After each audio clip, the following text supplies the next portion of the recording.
C'est parti. Allez.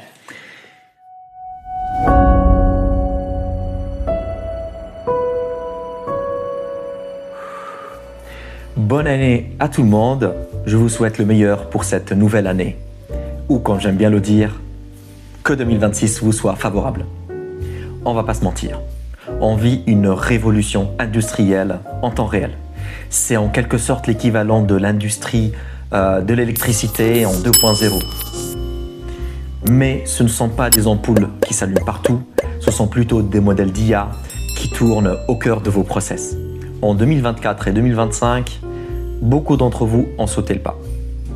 J'ai eu moi-même la chance d'accompagner plusieurs entreprises pour lever le brouillard. On a identifié concrètement par où commencer sans brûler les étapes. Parce que la question n'est plus « est-ce que ça marche ?» Tout simplement, on sait que ça marche. Mes clients savent que ça marche. Mais la vraie question est « est-ce que votre organisation est prête à adopter l'IA ?»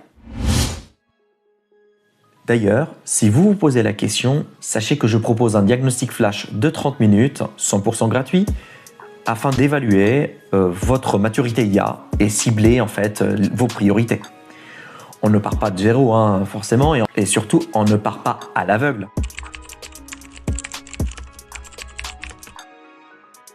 Regardez par exemple les centres de service client. L'IA gère déjà la majorité des demandes simples avec des chatbots et voicebots, et pourtant, on recrute toujours des conseillers. Sauf que ils ne se concentrent désormais plus sur les cas simples, ils se concentrent uniquement sur les cas complexes et surtout la relation humaine. Retenez bien ceci, l'IA automatise des tâches, pas des métiers. L'IA adore la transcription, le reporting, l'analyse documentaire, la veille, et elle vous rend votre temps pour le jugement et l'humain. Pendant que certains débattent encore en comité pour savoir est-ce qu'il faut adopter l'IA en 2027, des leaders foncent déjà. Par exemple, je reviens sur Nvidia, les ingénieurs automatisent tout, mais résultat, ils ne sont pas remplacés. Ils sont plus puissants que jamais. Votre rôle en tant que dirigeant ou manager, c'est de piloter des humains, des modèles, des applications.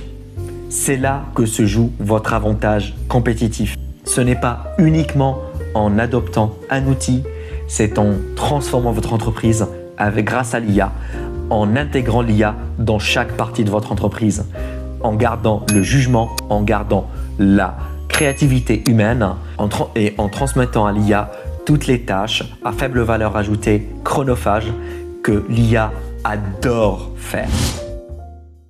Si vous voulez avancer ce trimestre, voilà la marche à suivre. Commençons par un copilote standard. Je m'explique, utilisez l'IA pour l'analyse de documents et les emails. Ça réduit énormément l'anxiété des équipes et ça clarifie la vision. Ça vous permet de savoir déjà est-ce que votre base documentaire est de bonne qualité et est-ce que vous êtes prêt pour aller à l'étape suivante. D'ailleurs, petit conseil, ciblez le volume. Je m'explique. Ciblez le support niveau 1, la FAQ et la documentation. Allez chercher les quick wins immédiats.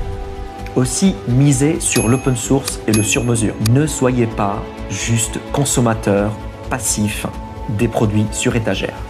Adaptez-les à votre métier, à vos cas d'usage. Gardez la main sur votre innovation. En vrai, le risque aujourd'hui, ce n'est plus d'aller trop vite. C'est plutôt de rester immobile. Parce que dans 5 ans, on ne parlera plus d'opportunités avec l'IA. On parlera tout simplement de retard. Vous imaginez 5 ans, c'est vraiment très très court. Alors, on arrête les slides sur 2030 et on fonce, on passe à l'action. À nouveau, si vous voulez savoir si votre entreprise est prête à l'IA, si votre entreprise est AI ready, diagnostic flash. Dernier conseil, soyez comme un bon joueur d'échecs. Protégez votre roi, mais avancez vos pions et bonne année à tous.